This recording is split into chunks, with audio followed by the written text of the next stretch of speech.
na kami ng Parañaque City Hall. Attend tayo na naman ng hearing. Tignan natin kung may makagagong lulutang dito. Tignan natin. Ito na, Parañaque City Hall.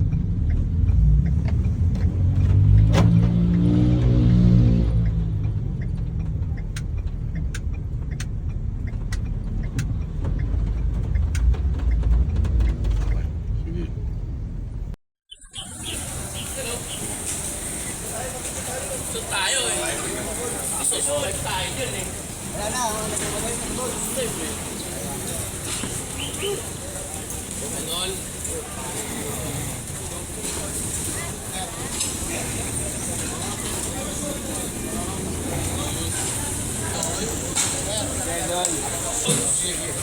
Luga, ano, Diyos!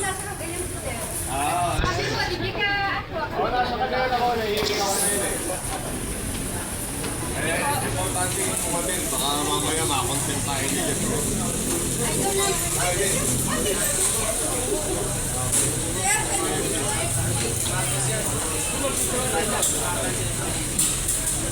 Okay, atin muna ako.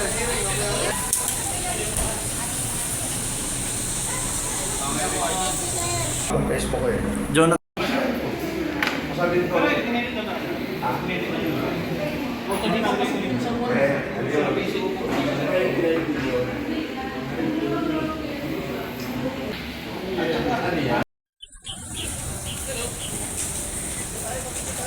Tayo eh. Isusulit tayo dyan eh. Wala na, nagpapagay sa doon. Ganon.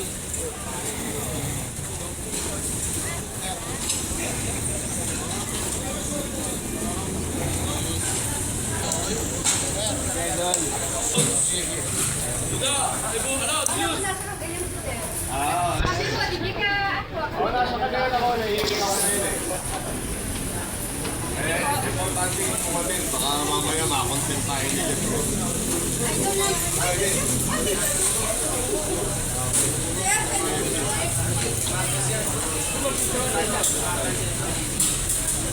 Okay, atin muna ako.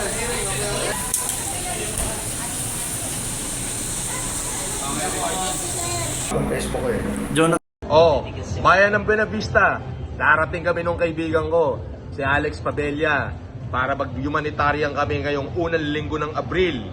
Diyan, lahat po ng malalabo ang mata sa bayan ng Buenavista. Pag sinabi kong lahat, as in lahat ng malabo ang mata, bata, matanda, may ngipin o wala, magkakaroon po ng libreng check-up sa mga mahuhusay na doktor na mga palo. Alam niyo ho ba yung palo? PALO. Philippine Association of Licensed Optometrists. At bukod dyan, pagka na-check up yung mata nyo, merong libreng na corresponding na salamin. Progressive ho, doble vista, lahat ng grado.